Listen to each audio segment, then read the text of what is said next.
नमस्कार, उत्तराखंड की खबरों में आपका स्वागत है और मैं आपके साथ प्रिया बिस्ट। बुलेटिन की शुरुआत करेंगे इस वक्त की बड़ी खबर के साथ। इस वक्त की बड़ी खबर डोईवाला से है, जहां कल पीएम मोदी का उत्तराखंड का दौरा संभावित है। सीएम धामी ने किया जॉलीग्रांट एयरपोर्ट का निरीक्षण। बड़ी खबर आपको बताई जा रही है, जहां सीएम धामी ने जॉलीग्रांट एयरपोर्ट का व्यवस्थाओं का जायजा भी लिया। इसी के साथ वरिष्ठ प्रशासनिक अधिकारियों की भी मौजूदगी रही। सीएम ने पीएम के दौरे को लेकर जरूरी दिशा निर्देश अधिकारियों को दिए हैं। बड़ी खबर आपको बताई जा रही है, जहां पीएम के दौरे को लेकर लगातार तैयारियां चल रही हैं। सीएम ने पीएम के दौरे को लेकर अधिकारियों को निर्देशित किया है। बड़ी खबर आपको बताई जा रही है, जहां कल पीएम मोदी का उत्तराखंड का दौरा संभावित है। संभावनाएं नजर आ रही हैं, जिसके चलते सीएम धामी ने जॉलीग्रांट एयरपोर्ट का निरीक्षण किया है और कई सारे प्रशासनिक अधिकारी भी मौजूद रहे। व्यवस्थाओं का जायजा लिया गया। प्रशासनिक अधिकारियों को मुख्यमंत्री पुष्कर सिंह धामी निर्देशित करते नजर आए। बड़ी खबर आपको बताई जा रही है, जहां पीएम मोदी का दौरा संभावित नजर आ रहा है, जिसको लेकर तैयारियां भी देखने को मिल रही हैं। सीएम धामी ने जॉलीग्रांट एयरपोर्ट का निरीक्षण किया और इसी के साथ सीएम धामी के साथ कई सारे प्रशासनिक अधिकारी भी मौजूद रहे जॉलीग्रांट एयरपोर्ट का निरीक्षण करने के दौरान। इसी के साथ साथ व्यवस्थाओं का जायजा भी लिया गया है। पीएम के दौरे को लेकर सीएम पुष्कर सिंह धामी ने अधिकारियों को निर्देशित किया है। वरिष्ठ प्रशासनिक अधिकारी मुख्यमंत्री के साथ दिखाई दिए, व्यवस्थाओं का जायजा लिया, एयरपोर्ट का निरीक्षण किया है। सीएम ने पीएम के दौरे को लेकर जरूरी दिशा निर्देश जारी किए हैं। जरूरी आवश्यक दिशा निर्देश प्रशासनिक अधिकारियों को दिए हैं। सीएम धामी ने जॉलीग्रांट एयरपोर्ट का निरीक्षण किया है और इसी के साथ व्यवस्थाओं का जायजा लेते भी मुख्यमंत्री पुष्कर सिंह धामी नजर आए। पीएम मोदी का उत्तराखंड दौरा संभावित नजर आ रहा है। इसी के साथ खबरों में आगे बढ़ते हैं। मुख्यमंत्री पुष्कर सिंह धामी की अध्यक्षता में कैबिनेट बैठक में 6 प्रस्ताव मंजूर किए गए। उच्च न्यायालय में अधिवक्ता पद सृजित उधम सिंह नगर में भूमि आवंटन, देहरादून सिटी ट्रांसपोर्ट लिमिटेड का गठन और पर्वतीय जिलों के लिए कुक्कुट आहार सब्सिडी योजना को मंजूरी दी गई है। सरकार के इन फैसलों से प्रदेश के विकास और यातायात सुधार में मदद मिलेगी, साथ ही किसानों को भी लाभ होगा। पशुपालन विभाग के तहत कुक्कुट आहार सब्सिडी योजना को मंजूरी मिल गई है। राज्य के 9 पर्वतीय जिलों के लिए योजना को लाया गया है। इसमें 1 किलोग्राम चारा खरीदने पर 1 किलोग्राम चारा खरीदने पर 10 रुपए की सब्सिडी सरकार देगी। उधम सिंह नगर में 9.918 हेक्टेयर भूमि जिला विकास प्राधिकरण को आवंटित की गई है।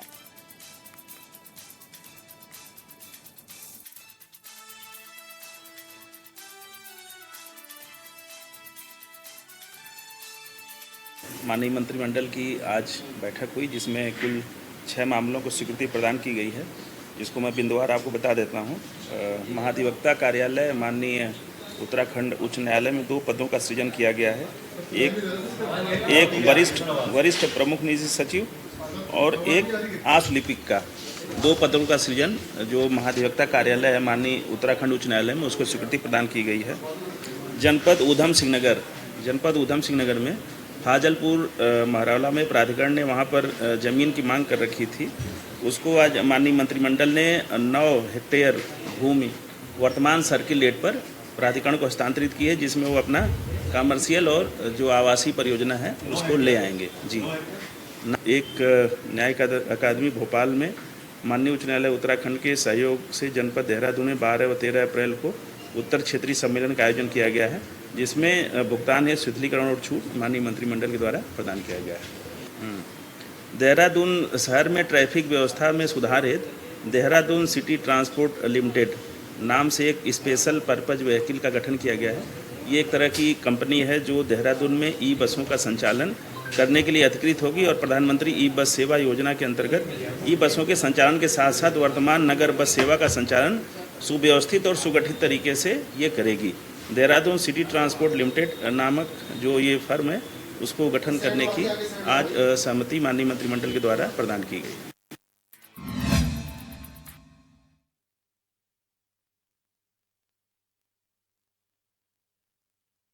बढ़ रहे हैं। उत्तर प्रदेश सहित कई राज्यों से राहत सामग्री भेजी जा रही है। मुख्यमंत्री पुष्कर सिंह धामी ने आपदा राहत में सहयोग देने वाले सभी राज्यों और संगठनों का आभार जताया है। उन्होंने कहा कि इस कठिन समय में सभी का साथ और सहयोग प्रदेश की जनता के लिए बड़ी हिम्मत और ताकत का काम कर रहा है।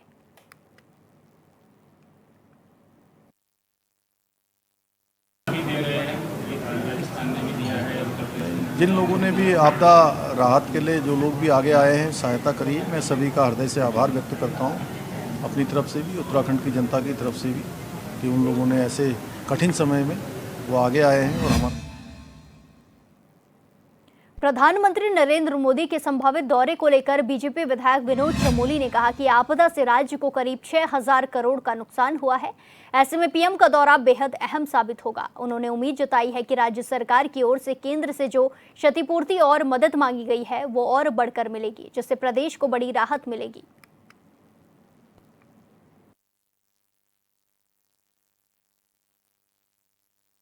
जिस तरह इस बार आपदा आई है, जिस प्रकार की क्षति उत्तराखंड में हुई है, तो लगभग 6,000 करोड़ का नुकसान हम लोगों ने आंका है, 5,700 कुछ है। और माननीय प्रधानमंत्री जी का इस बीच में दौरा, क्योंकि आपदाग्रस्त क्षेत्रों का रहेगा, ये उम्मीदें लेकर आया है। और मुझे लगता है कि जो हम लोगों ने वहाँ से क्षतिपूर्ति मांगी है और केंद्र से जो मदद मांगी है, निश्चित तौर पर बढ़ा करके हमको मिलेगी, ऐसा मुझे लगता है। और इससे बहुत राहत उत्तराखंड को मिलने जा रही है।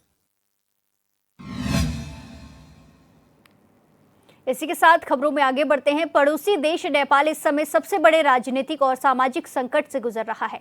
ऐसे में खुफिया एजेंसियों ने सावधान किया है कि असामाजिक तत्वों की ओर से सीमावर्ती इलाकों में अशांति फैला सकते हैं। वहीं बीजेपी के धर्मपुर विधायक विनोद चमोली ने भी इस पर चिंता जताई है। उन्होंने बताया कि एक गंभीर विषय है, नेपाल पूर्णतः हिंदू राष्ट्र है।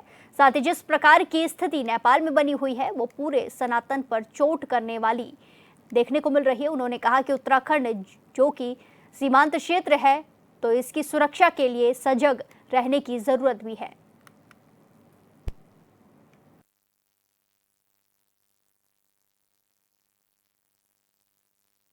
विषय है और मात्र सीमा से जुड़ा हुआ विषय नहीं है। नेपाल एकमात्र ऐसा राष्ट्र है जिसको हम कह सकते हैं पूर्णतः हिंदू राष्ट्र है। और वहाँ जिस तरह की का ये जो अभी दृश्य बना है, उसके कारण जो अस्थिरता नेपाल के अंदर आ रही है, वो पूरे सनातन पर चोट करने वाली है भविष्य में आकर। तो उसको देखने की आवश्यकता है। और क्योंकि हम सीमांत क्षेत्र हैं, तो निश्चित तौर पर हमको सजग भी रहना पड़ेगा और अपनी सुरक्षा एजेंसियों को अलर्ट भी करना पड़ेगा, और वो हम लोग कर भी रहे हैं। उत्तराखंड में चारधाम यात्रा का दूसरा चरण शुरू हो गया है। शुरुआती दिनों में खराब मौसम के चलते यात्रा को 5 सितंबर तक रोका गया था, लेकिन अब 6 सितंबर से पुनः यात्रा शुरू हो गई है।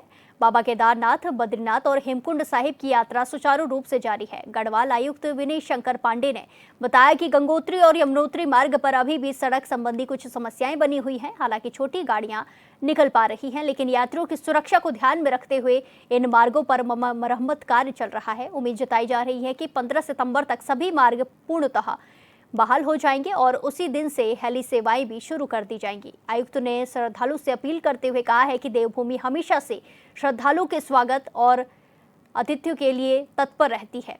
सभी श्रद्धालु चारों धाम केदारनाथ, बद्रीनाथ, गंगोत्री और यमुनोत्री आकर दर्शन करें और आशीर्वाद लें।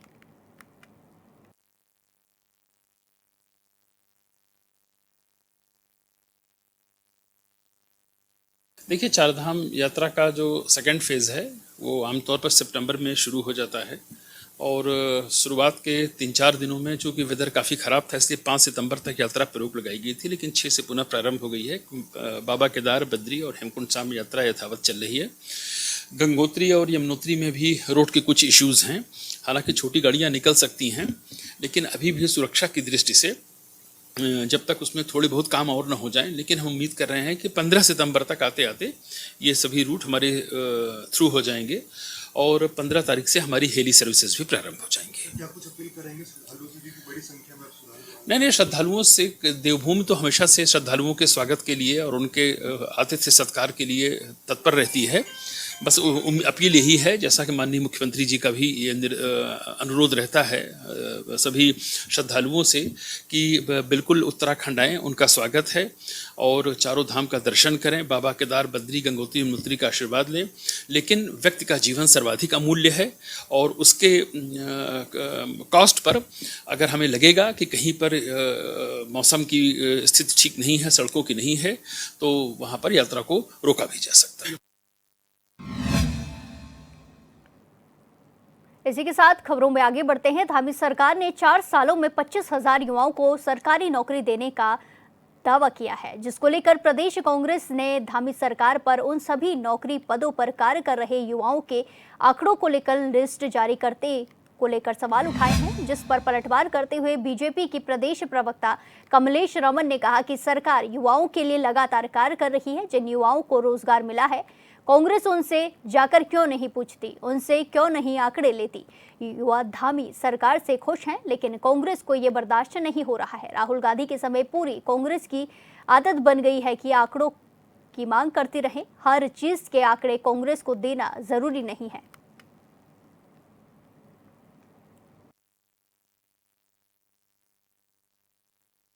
देखिए, सरकार युवाओं के लिए काम कर रही है, युवाओं को रोजगार दे रही है। जिन युवाओं को रोजगार मिला है, वहां जाकर के कांग्रेस क्यों नहीं पूछती, उनसे जाकर के आंकड़े क्यों नहीं मांगती है। युवा सरकार के किए हुए कार्यों से खुश है। मुझे लगता है कि कांग्रेस को ये कहीं ना कहीं बर्दाश्त नहीं होता है। उनके राहुल गांधी जी भी कभी कभी आंकड़े मांगने लगते हैं, तो कांग्रेस को केवल ये आदत पड़ गई है सिर्फ आंकड़े मांगने की, और कांग्रेस साक्षात बिल्कुल भी नहीं देखती है। जिन युवाओं को रोजगार मिल रहा है, कांग्रेस को उनके दर पे जाना चाहिए। वो बताएंगे आपको कि रोजगार मिला है। 26,000 से ऊपर जो नियुक्तियां मिली है प्रदेश के अंदर हमारे युवाओं को, हमारी युवतियों को, मुझे लगता है कि ये सारी चीजें कांग्रेस को कहीं ना कहीं नागवार गुजरती है, और इसीलिए वो बार बार इस तरह की पैसों पेश में होते हैं और ये कहते हैं कि जी आंकड़े दो। हर चीज के आंकड़े क्या जरूरी है कांग्रेस को देने। मुझे लगता है कि जनता सरकार को अपना आशीर्वाद देती है और सारी चीजों को देख करके ही सरकार चलती है, और युवाओं के लिए हमेशा सरकार कटिबद्ध है, संकल्पबद्ध है। उनको रोजगार देना है और उस रोजगार को लेकर के सरकार चल रही है। जहां पर भी आवश्यकता पड़ेगी, सरकार युवाओं को रोजगार देने से पीछे नहीं हटेगी। अगर आंकड़े चाहिए कांग्रेस को, तो मुझे लगता है कि उन्हें युवाओं के घरों पे जाना चाहिए।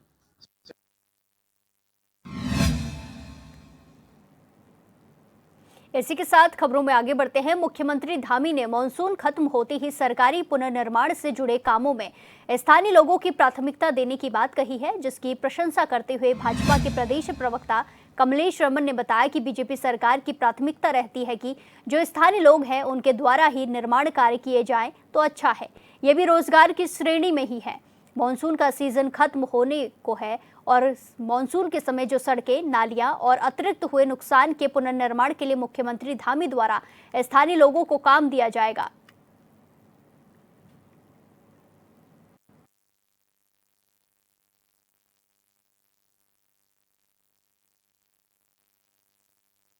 बिल्कुल, देखिए, सरकार अपनी तरफ से पूरी ये कोशिश करती है कि जो हमारे स्थानीय लोग हैं और हमारे जो निर्माण कार्य हैं वो वहीं के लोग करें तो ज़्यादा अच्छा होता है। और इसीलिए माननीय मुख्यमंत्री जी ने अधिकारियों को दिशा निर्देश दिए हैं कि जो हमारे स्थानीय लोग हैं और बरसात से जहाँ पर कहीं सड़कें, नाली या तमाम चीज़ें खराब हो गई हैं, उन सबको ठीक करने का जो हमारे स्थानीय व्यक्ति है, जो वहाँ का रहने वाला नागरिक है, उसको उसका वो काम मिले।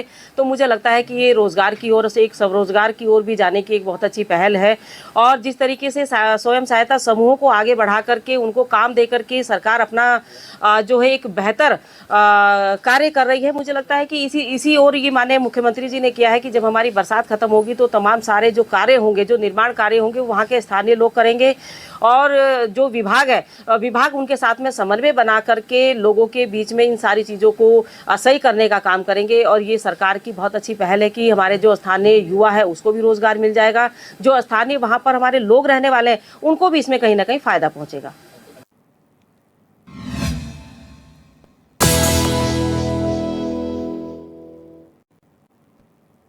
ब्रेक के बाद एक बार फिर से आपका स्वागत है। रुक करेंगे खबरों का। उत्तराखंड कांग्रेस ने प्रधानमंत्री से राज्य के लिए 20,000 करोड़ के विशेष राहत पैकेज की मांग की है। प्रदेश कांग्रेस अध्यक्ष करण माहरा का कहना है कि राज्य की मौजूदा आपदा को राष्ट्रीय आपदा घोषित किया जाए और प्रभावित हर परिवार को कम से कम 10-10 लाख की तत्काल सहायता मिले। उन्होंने कहा कि अकेले ज्योतिर्मठ के पुनर्निर्माण में ही 6,000 करोड़ की जरूरत है, जबकि धामी सरकार ने केंद्र से केवल 5,700 करोड़ मांगे हैं। करण माहरा ने केंद्र और राज्य सरकार से विशेषज्ञ टीमों की तैनाती कर भविष्य की आपदाओं से निपटने की ठोस रणनीति बनाने की भी मांग की है।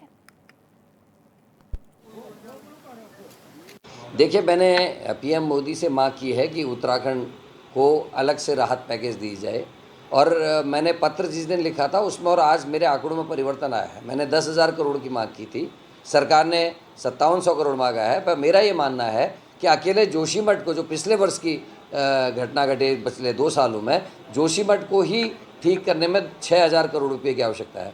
उसके अलावा आपने बहुगुणा ग्राम देखा होगा कर्णप्रयाग में, उसमें जो 35 मकान टूटे उन लोगों को अभी तक भी उसी स्थिति में रखा गया है। गोपेश्वर में जो घटना घटी वो हाल है। नैनीताल में बलिया नाले से लेके तमाम जो है वो दरक रहा है। ऊपर खटिया हो गया, खाती गांव हो गया, भराड़ी हो गया, सौंग हो गया, वहाँ भी आपदा आई हैं, वहाँ का को पैसा नहीं मिला। धारचूला में बहुत जगह ऐसी घटना घटी वो पैसा नहीं मिला। तो कुल मिला के उत्तराखंड को कम से कम 20,000 करोड़ की आर्थिक सहायता दी जानी चाहिए ताकि हमारे गाँव को भरा जा सके। उत्तराखंड में लगातार हो रही आपदाओं को लेकर कांग्रेस ने सरकार की कार्यशैली पर सवाल खड़े किए हैं। प्रदेश कांग्रेस प्रवक्ता प्रतिमा सिंह ने कहा कि वैज्ञानिक संस्थानों की कई रिपोर्टों में पहले ही उत्तराखंड को संवेदनशील जोन बताया गया है, खासकर उत्तरकाशी को। इसके बावजूद सरकार चेतावनियों को नजरअंदाज कर श्रेय लेने की होड़ में विकास कार्यों का नाम बदलकर पेश कर रही है। उन्होंने आरोप लगाया है कि ऑल वेदर रोड के नाम पर पहाड़ों को असंतुलित तरीके से काटा गया, जिसके चलते बारिश में जगह जगह भूस्खलन हो रहा है।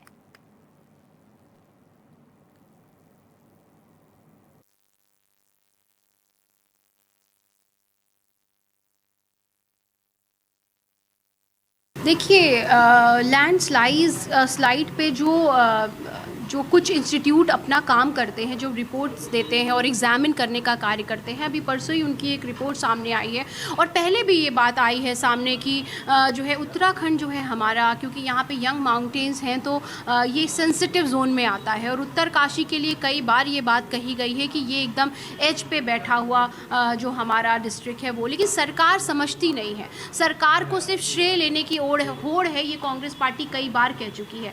अच्छा खासा जो है 4 धाम यात्रा संपर्क मार्ग सबके समक्ष था, यात्रा भी संपन्न होती थी, कोई दिक्कत नहीं होती थी, लेकिन उसका श्रेय कांग्रेस पार्टी को जाता था। अब भारतीय जनता पार्टी को तो श्रेय कुछ मिला नहीं प्रदेश के विकास का, तो उसका नाम बदल के ऑल वेदर रोड कर दिया। ऑल वेदर रोड के नाम पे 2 इंच इधर 4 इंच उधर जो है एक खोद करके सिर्फ चौड़ा करने के नाम पे जो उन्होंने माउंटेन्स की स्थिति की है कि आज बारिश होती है और उसके बाद तुरंत आप कई जगह पे देखते हैं भूस्खलन होता है। आप दूर क्यों जा रहे हैं, अभी हरिद्वार में देखिए किस तरीके से लैंडस्लाइड हुआ और वो जो रेल ट्रैक पे हुआ है, और ये शुक्र मनाइए कि उस वक्त।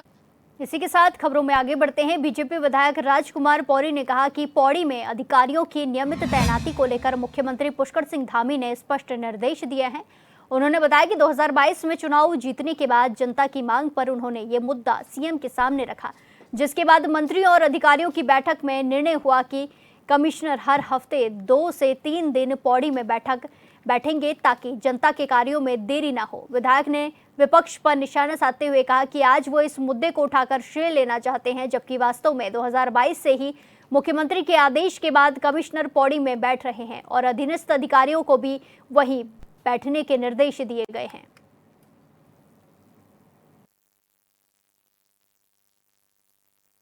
वास्तव में जब 2022 का चुनाव हुआ और मैं पौड़ी से विजय हुआ तो लोगों का शिष्टमंडल, कई लोगों के शिष्टमंडल मेरे पास आए। उन्होंने डिमांड की कि वास्तव में पौड़ी में कमिश्नरी होने के बावजूद यहाँ पर कमिश्नर नहीं बैठता, उसके अधीनस्थ जो अधिकारी हैं वो भी नहीं बैठते।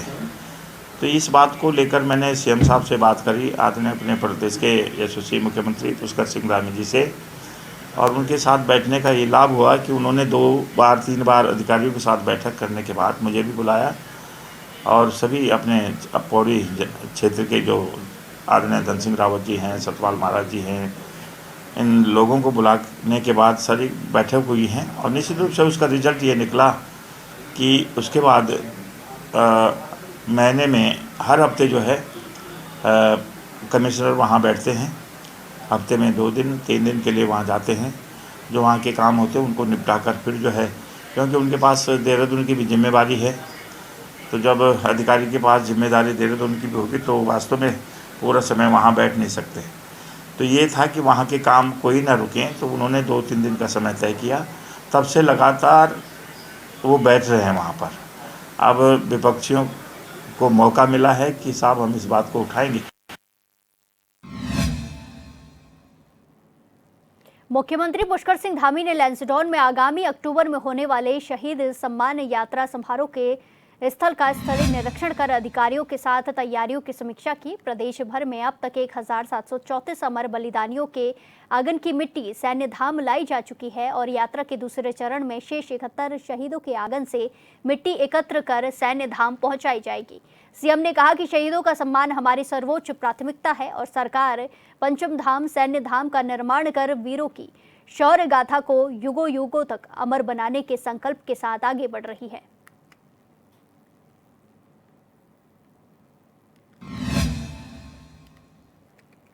इस बुलेटिन में फिलहाल के लिए इतना ही। बाकी तमाम खबरों के लिए देखते रहिए HNN 24/7। नमस्कार।